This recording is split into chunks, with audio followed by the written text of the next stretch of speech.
Hey everybody, welcome back to Only Stupid Answers. My name is DJ Wooldridge, and this is the show where we like to talk about movies, TV shows, comic books, and Loki.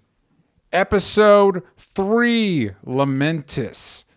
This episode was directed by Kate Herron and written by Bisha K. Ali. Loki finds out the variant's plans, but he has his own that will forever alter both their destinies. I'm guessing that's going to be in a future episode. Anyway, so with me today is the incredible Ed Greer, who, if I remember correctly, destroys. I remember, if I remember right, he destroys. Dude, how are you doing? Say hey to the kids at home. Dude, thank you so much for having me on. Of course, you're mentioning my Twitter handle, Ed Greer Destroys, and Instagram, Ed Greer Destroys is there as well. Thank you so much for having me back on. I've kind of been wanting to talk about this show with somebody that wasn't my girlfriend, so you came along just at the right time. Fantastic. I love having you on these reviews. I love talking about these shows with you. And full disclosure, it's super goddamn late over here. We're doing this right as the episode ends, so it's going to be a little bit punchy. Anyway, so let's dive right into it. As of last week, we revealed that the Loki variant is what we've been calling Lady Loki. We found out what she calls herself, which we'll get into in a little bit. And she bombed the timeline, which we're not dealing with at all this week, and she escaped, and then our Loki goes after her. Now, we don't start there. We start with a little bit of a flashback where she is interrogating the TVA agent from the previous episode, who's played by Sasha Lane, who's been in a bunch of cool stuff. When I saw her last week and she didn't really factor in, I'm like, I guess Marvel can get whoever they want, but that was a face I recognized for not a lot. But now we get a little bit more with that character. Mm-hmm. Fun little conversation about brain freeze. In the present, we learned that basically the bombing of the timeline appears to be a distraction for Lady Loki to kick all of the ass and try and kill the Time Keepers. And before we get more into who Lady Loki is, all of that stuff, let's talk about the kicking of the ass, because we get a Loki v. Loki fight. We get a lot of fight in action in this week's episode. A lot of people were complaining that this wasn't the most action-centric of the Marvel shows. What did you think, Ed, of the action this week? I felt like there was a lot of it. I mean, you're right that there was a lot of it. I am an action snob. I enjoyed their efforts, and I enjoyed the fact that it was delving into how creatures like this would fight. Mm-hmm. You know what I mean? So I kind of love that. The time guys, I grab the time guy stick and melt them, that's cool, I guess. I don't know. It was that wasn't super enthralling to me.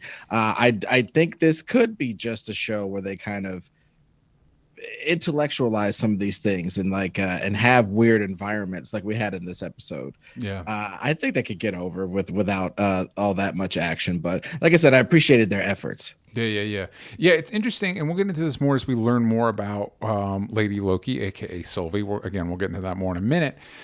It's interesting how different she is from our Loki, and I'm excited to get into that with you. I did like the action this week. I thought it was pretty clean, especially the final sequence. I thought did a good job of being as epic as it was intended to be. Mm-hmm. But I did miss, when you talk about the more intellectual aspects, the past 2 episodes, my favorite part of each episode is whenever Loki and Mobius, Tom Hiddleston and Owen Wilson sit down together and are like, hey, what's your deal, guy? What's the meaning of life? That stuff. That's been my favorite part. And so there was a noticeable lack of that this week. And I'm going to be honest, it bummed me out a little bit. Well, I mean, I gotta say, as far as overall action, I think this thing was really incredible, because I was thinking more like fight scene stuff, like watching Loki have physical fights with people and having a Loki tress fight people and stuff. It's just not really my bag. I just don't think it's really that cool. But man, when the buildings start falling and they're trying to get on the ark and the this and the that are happening, yeah, it really sings. And I do think I'll take one thing back. I think Hiddleston makes the double daggers look cool. Mm-hmm. Like, you know what I mean? And Hiddleston kind of has the little bit of the dance and stuff and whatever stunt people that they have. I do kind of like that. It kind of get, like a smooth Raphael, Yeah, yeah, something. yeah. You know what I mean? So I do get that and like that. But again, I think the strength of the stuff is like being in these crazy environments. Like this one, I really love the palette of this episode. I Mm-hmm. loved how it looked. Yeah. Yeah, and so speaking of the environment, that's where after their big fight, Loki, they call it wait, I have a temp pad, which never sounded right. He takes it and he dumps them into one of the, what I assume is one of the apocalypses she hides out in, which is on Lamentis 1, in the time period of 2077. I don't think that part matters so much. And yeah, I did. I looked it up. There's Lamentis in the comics. It is Annihilation Conquest Prologue number 1, August 2007. Considering what happens to Lamentis in this show and considering the Annihilation arc in the comics, I'm going to just go out on a limb and assume things don't turn out great for Lamentis in the comics as well. So we learn a little bit more about Lady Loki's enchantments. It doesn't work on our Loki. And we learn that she goes by Sylvie, which is very interesting because the character I most associated with this is in Thor Volume 3, number 5, is during J. Michael Straczynski's run with I'm going to pronounce this wrong, Olivier Coipel. He's French, I believe. Yeah. And his art is beautiful, and I can never pronounce his name. Loki took the form. It was supposed to be Sif's body, and that was in whatever. It was a whole thing.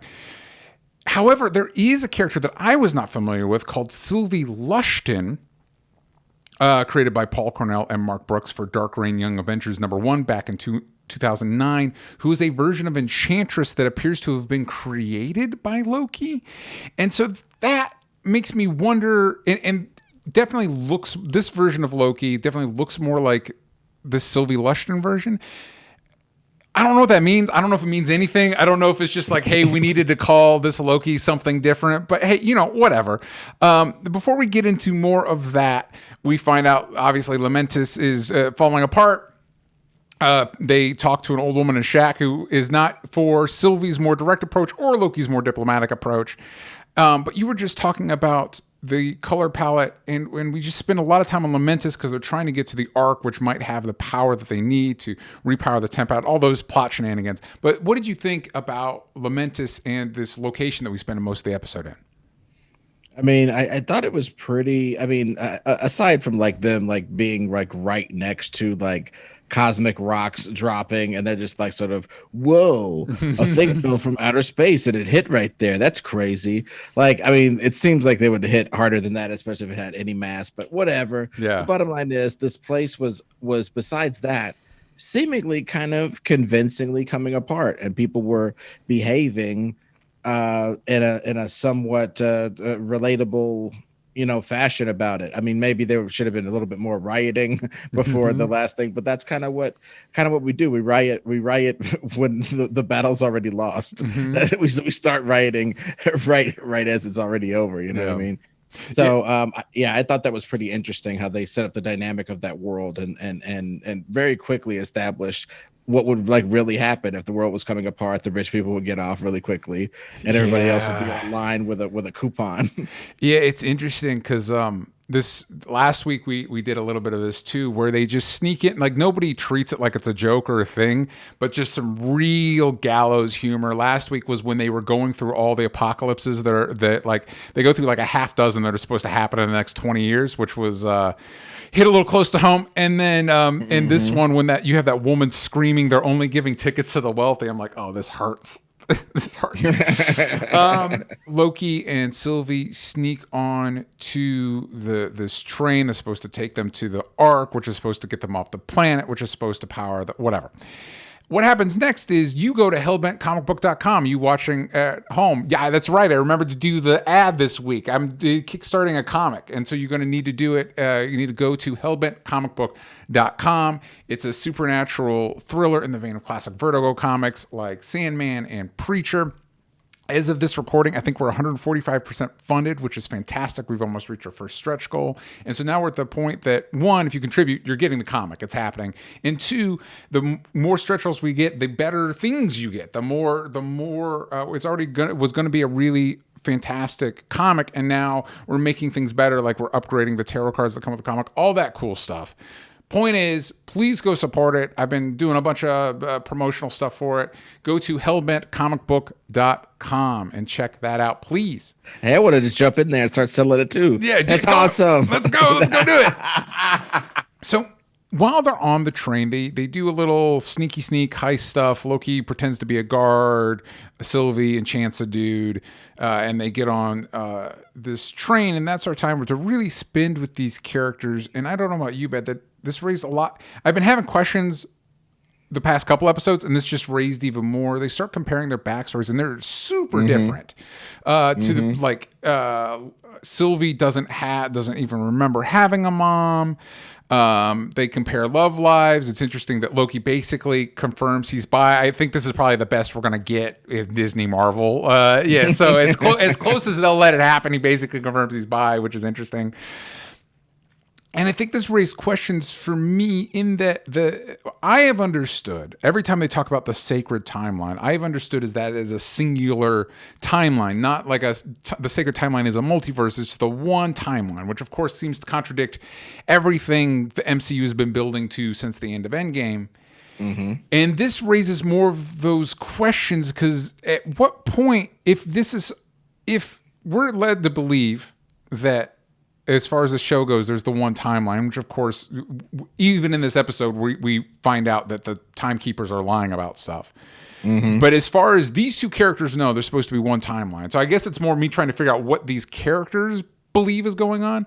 So is Sylvie's timeline supposed to have diverged once she was a kid and she's lived a bulk of her life on the run from the TVA? What did you get out of this conversation and Sylvie's timeline in relation to our Loki's timeline? I don't know. I really try to take text literally. So when she goes, I spent most of my life running from them. I'm like, okay, I get it. So basically most of her life, that could mean anything from like teens to even like 8 years old. You learn how to do a couple magic tricks.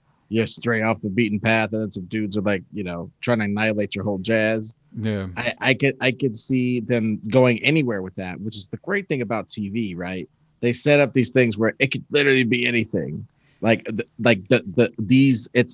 within these parameters, so that later people can tell you different stories. Like the fact that we find out that the TVA people aren't they're not just created by the timekeepers. They're like other variants. They that they plucked, and like I don't know, Truman showed up into being disciples.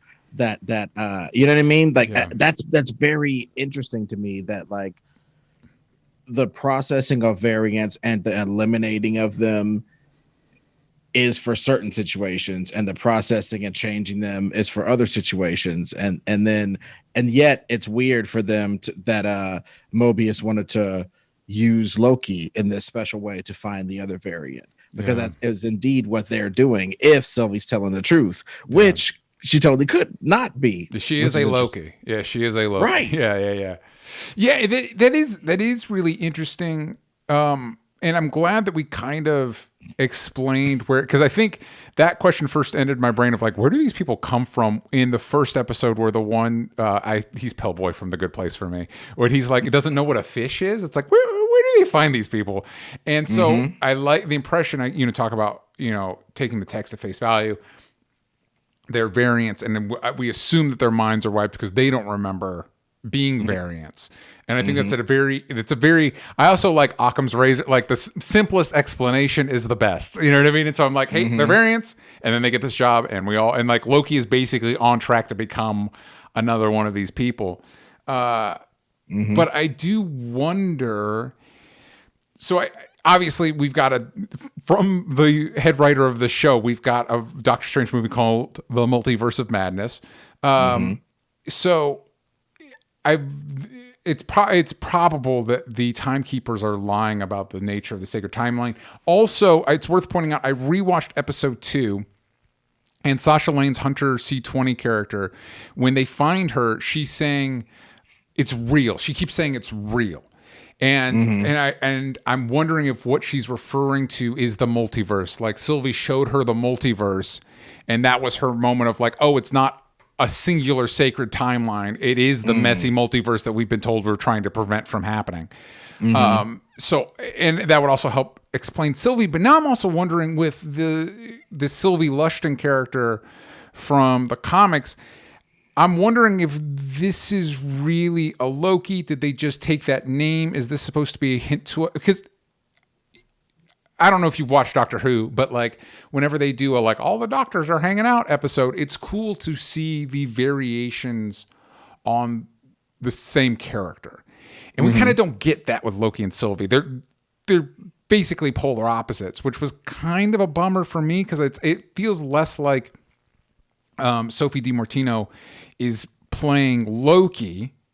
She's playing a completely, like, if they weren't the same person, theoretically, I would assume this is a love interest. You know what I mean?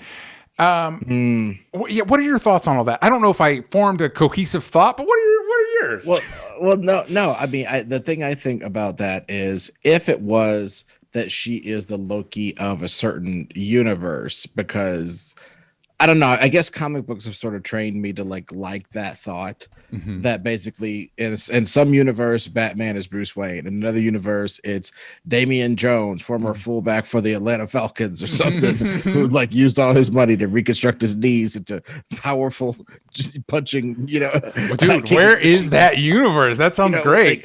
Like whatever, I'm just saying, like comic books have trained me to be like, it's whatever. One universe, they're a movie star. You know what I mean? It just, you can go to all these different universes and see all this different jazz. But at the same time, part of me goes, at what point did this Loki get their life disturbed? Yeah. And that could determine when they decided to stay in their present form, how they decided to develop from that point forward. If that point was like around 3 or 5 or something, they wouldn't be very much like Tom Hiddleston. And I was also thinking, somebody doing a Tom Hiddleston impression, it gets a little face-offy. You know what I mean? Where it's just like we're doing impressions of each other. I could eat a peach for hours. You're doing an impression of another guy, and that's like the trope. And I think maybe they were trying to like break out of that a little bit to be like, under different circumstances, Loki could have decided, to be different, to act different, to believe different things if he was shown the enormity of this TVA secret. If you showed that to somebody who had magic powers and they were like 10 to 15, that could really shape, how the next 40 years or 50 or however many thousands of years. Oh, that's right. Because we're on a completely different timeline with Loki. Right. Yeah. Well, and they even offhandedly mentioned that the TVA agent would have been at least 100 years since that former life. And it's like, that's right. Time works differently in the TVA. It'll be interesting to see how we move forward with that and what it represents. And I'm also wondering if specifically with the time keepers themselves, if it might be an emperor has no clothes situation where like they either don't exist or they did exist and they're gone now, or they never exist. You know what I mean? Or they're kind of like Wizard of Oz, like don't look behind the curtain. They're just some dudes goofing off and they don't really know what they're doing. It'll be interesting to see where, or they're all 3 of them Lokis. That could happen. Wow. That I think that could be damned interesting as far as like, we decided that variant. Yeah, dude. We decided that chasing variants and doing all that kind of stuff. Would that be a smoke shield for us to not be chased anymore? Because we're the head daddies of it, and we're going to make sure that nobody can be the daddies like we are. Yeah. So we set up this system where they're systematically sought out and drafted into this war or eliminated by the people that you drafted into this war to make sure that nobody gets to be a timekeeper like you. Makes perfect sense. Yeah, and it's one of those, like, if you have a Loki show with multiple Lokis and one of those Lokis doesn't end up being the big bad, like, what are you doing? Like, how do you, if you've got multiple Lokis, one of them has to be the big bad.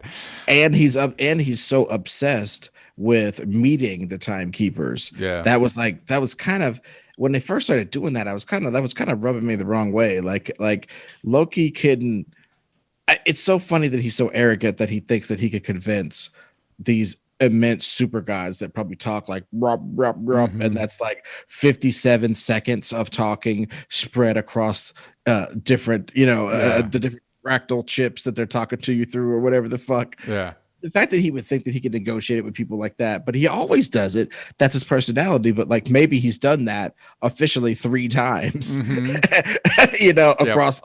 across this giant time stream. That's very interesting. We could get into the whole love as a dagger thing, but I don't. Unless you have opinions on that, I don't. It was just a little aside. I think that's one of those things. Like the writer writes it, and then they go, "I gotta undercut this because I'm gonna get ripped on Twitter." Yeah, for this goofy metaphor. Which I mean, I honestly, if we're gonna enter that phase of writing, bring it on. Let's do it about 20, 30 more times to get it out of the way. You know what I mean? Just like all the Whedonisms or whatever, that we've cycled through. Let's just start doing that then. In this case, I thought it was fine.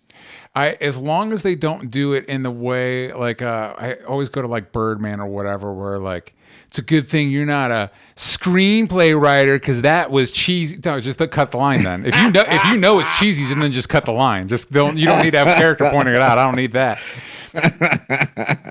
Another fight. It's just Loki cheesy. That's what I would say. It's Loki cheesy. Low-key cheesy. I love it. So a fight ensues on the train. He gets thrown out. He breaks the tent pad. So they decide that they're going to hijack the Ark, which I thought was a clever bit of writing to get around the fact that, like, I like that the Lokis were gonna just steal the power from this planet's one escape ship, but I didn't believe Disney would let that happen. And so this was a clever way of like, actually, they're not gonna let all these people die.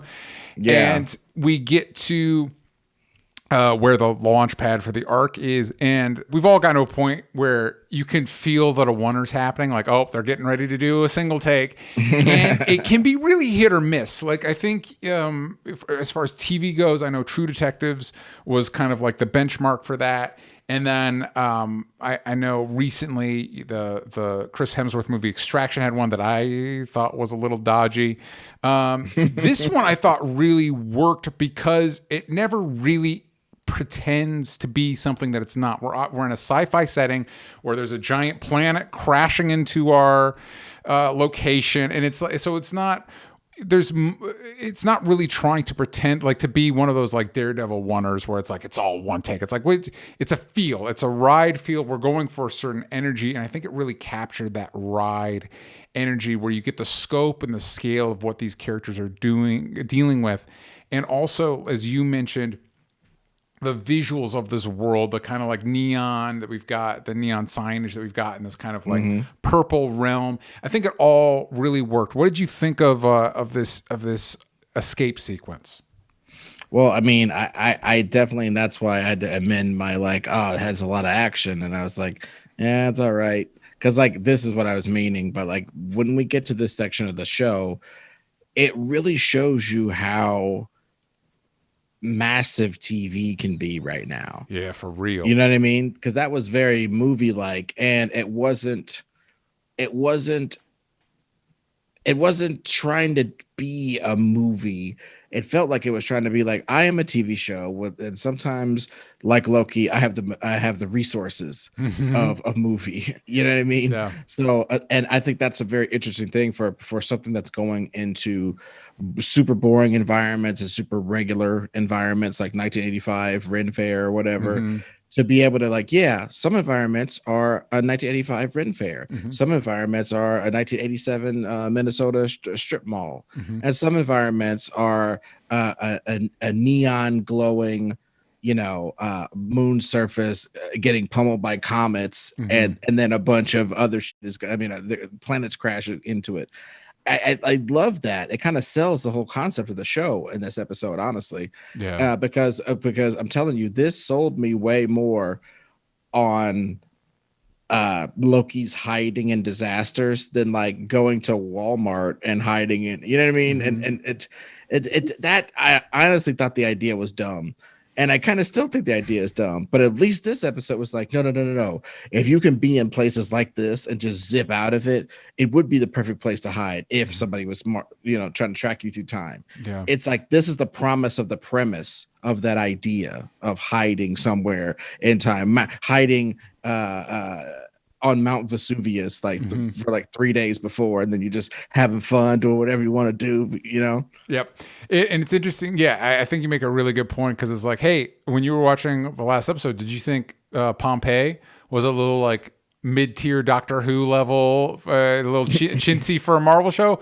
Guess where that money went? Yeah, this is where, and I'm all for it. Yes, please and thank you. So now. The apocalypse has come to this world. The Ark was demolished in spectacular fashion. How do you think our heroes get off Lamentis? I mean, I almost hope it's some kind of Deus Ex Machina showing the fact that the time dudes can like come into any timeline and snatch people and do stuff that they want to do.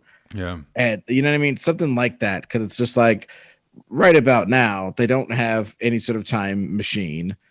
Their magic, while effective on people who are going to die in 2 minutes, you know what I mean, isn't going to really help them in this situation. So I doubt that they're going to come upon some super way to get out of it. I think the way they're going to get saved is going to be a little Deus Ex Machina, but it's going to open us up to another level of discussion on this world and how it works and stuff, and it'll be fine. That's what I think the next episode will be. Speaking of their magic, did Loki reverse a falling building? Yeah, he stopped it and he did a little reverse, and I thought that was a pretty big show of magic. Yeah, I feel like that would have been more helpful. That level of ability would have been helpful sooner. Yeah, but you know what? Maybe he was turning time backwards over and over again as Thanos was choking him, and it made it even worse. Yeah. It just kept going back to that moment. Yeah, it just felt like, wait, when did he have that ability? But whatever. Yeah, I think that's a solid theory. I think, speaking of Deus Ex Machinas, I feel like it would have to be Mobius, although wouldn't you just let him die on the planet? If your goal is to get rid of both of them, wouldn't you just let Lamentis blow them up? But we got to get, me as a fan, we got to get Mobius back in there because, again, I think Owen Wilson has been really well utilized on the show so far, and I'm interested to see how he fits in there. We're halfway through. This is a very short show, so we've only got 3 episodes left. So I feel like we're going to be getting answers to our questions soon. I feel like a lot of these conversations circle back to Kang, and so I feel like whether he shows up or not, I definitely feel like there will be a connection. There'll be a little thing where we're like, there it is. Just wait for Ant-Man. I don't know. Well, no, I one thing I'm really liking is I think you know this about me. I hate magic. I think it's the dumbest crap ever. It really sucks. Period. And I don't really. It's not a debate. Magic sucks, especially when compared to most science fiction concepts. It's just a fact to me. But tying Marvel's pretty darn cool version of magic to the multiverse and to time jazz is a really smart idea because it makes it science fiction-y for bigots like myself. You know what I mean? And it makes the multiverse going between the universes isn't so much this scientific process as this eldritch process to break the wall. So it's like magic has to come involved, even if you're just going to universes that aren't necessarily that magical. To get there involves some sort of magic, which, as Warren Ellis used to write, seems to be the cheat codes for the universe. In this, the magic is the cheat codes for the universe. You have to learn them, you have to understand them, you have to understand when to employ them, and they're the cheat codes for the universe. They're part of the universe's operating system, way back doors around it. And why wouldn't that pertain to breaching the walls between this universe and another? You know what I mean? So all that jazz is cool, and it's like, I'm really liking the way that Marvel is using magic in this instance. Well, let us know in the comments down below what you're looking forward to, you think is going on with Sylvie, who you think the timekeepers are, your explanation of time travel and how you think it works. And please like and share and go to hellbentcomicbook.com and back that cool comic that you're going to love. Nobody tell Ed that there is a little bit of magic in it. Don't tell him. Don't tell him. Let's keep that between us. All that jazz. Ed, where can the kids find you? At Ed Greer Destroys on Twitter and Instagram. They could check out my show Reboot It. We know that Hollywood's going to reboot everything. Before you're dead, they're going to do Tony Stark again. Mm-hmm. Let that sink. Yeah, I mean, 100%. So we take the inevitable and do it and see if we could make it work. Now, we haven't done Iron Man yet. We're not psychos, but we've done like Back to the Future, a reboot cool of Back to the Future. We've done, all types of stuff. Star Wars, just taking it down to the studs and rebuilding it with Vader as the Emperor instead of just being a slave forever. And the story turns out a lot different when you do little stuff like that. So that's on YouTube, and The Greatest Pod is my podcast. I'd love for people to check that out. It's on all platforms. We talk to basically, best-selling authors. We're going to have you on it, to talk about all types of stuff. We had Daniel Krauss, who wrote Shape of Water with Guillermo del Toro. We had him on to talk about Night of the Living Dead. We got good guests galore. So The Greatest Pod, it's on YouTube and all the podcasting platforms. And just thank you, man, for having me on, dude. This is really fun. Always. It's a pleasure. Thank you for coming on. Thank you all for watching this video and liking and subscribing and sharing and clicking and all the other things. And we'll see y'all next week. Bye, everybody.